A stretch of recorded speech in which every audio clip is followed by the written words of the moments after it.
So let's expose the hypocrisy of Wes Huff. Right now, the golden boy for Christian apologists and for mainstream semi-academic Christianity. So you all heard this, and this is what is one of the things that made him the golden boy. I'm a historian, so if there is something that denies the crucifixion, I want to make sure that I'm analyzing it and that the methodology by which I analyze it actually reveals that the content can be accurately tied to the event. We have single copies of the Gospels that can be dated to the 2nd century that all do have the crucifixion. I have a facsimile behind me of P66. This is a late 2nd century copy of the Gospel of John. I work with this particular manuscript. This is an almost complete copy of the Gospel of John, and it has the crucifixion. And so if we're relying on something like the Gospel of Barnabas, which is not just that there's debate about it, it's that it's a known forgery. I mean, no one's referring to the Gospel of Barnabas as anything other than. If you say it's a known forgery, an expert, I'm going to go with that.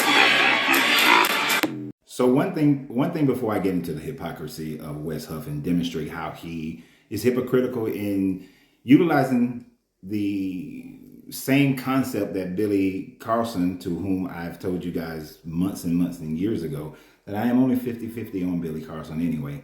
But so this is not in defense of Billy, but is in the realm of, if you're going to make a certain statements like he did in that video, then you have to prove those statements to be how you think through everything when it concerns this subject matter to which you are supposed to be a historian on. And let's be clear, you're not yet a historian, you're a student who happened to catch lightning in a bottle.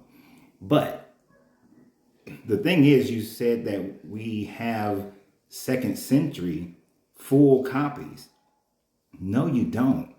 You even admitted in that part right there that your facsimile of John, P52, is not complete. So therefore, you do not have a complete gospel. The earliest and most complete that you have is in the Codex Sinaiticus, which is a 4th century rendition of the New Testament. So you do not have something from the 2nd century. You have pieces and bits, and you can't even verify if those pieces and bits tell the exact same story as the whole of John. But because you have pieces and bits, you make the assumption that the rest of it would have been exactly the same. Now, here's where you were being a hypocrite on the Joe Rogan show. And mind you, we're going to do a full live on this tonight at 8 p.m. Eastern Standard Time on my Facebook and YouTube live at Coach Renz33 on YouTube and Deconstructing Christianity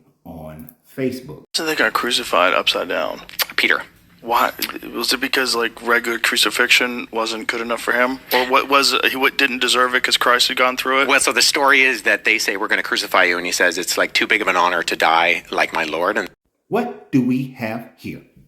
So basically what he just said to Joe Rogan was that he confirmed that Peter was hung upside down on a cross. Now, he also went on in other aspects of the interview to say that this information comes from the Acts of Peter.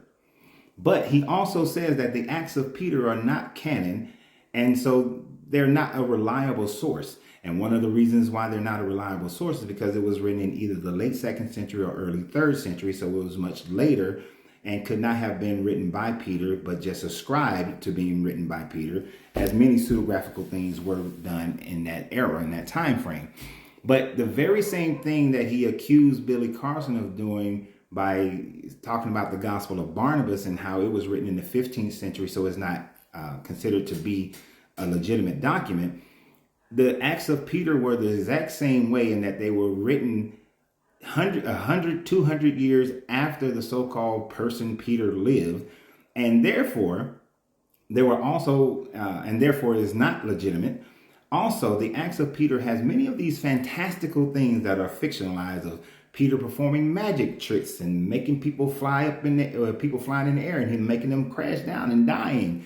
And so these Acts of Peter are just as much a forgery, but yet he proclaimed them as if they are true, which is the exact same thing that he demonstrated with Billy Carson.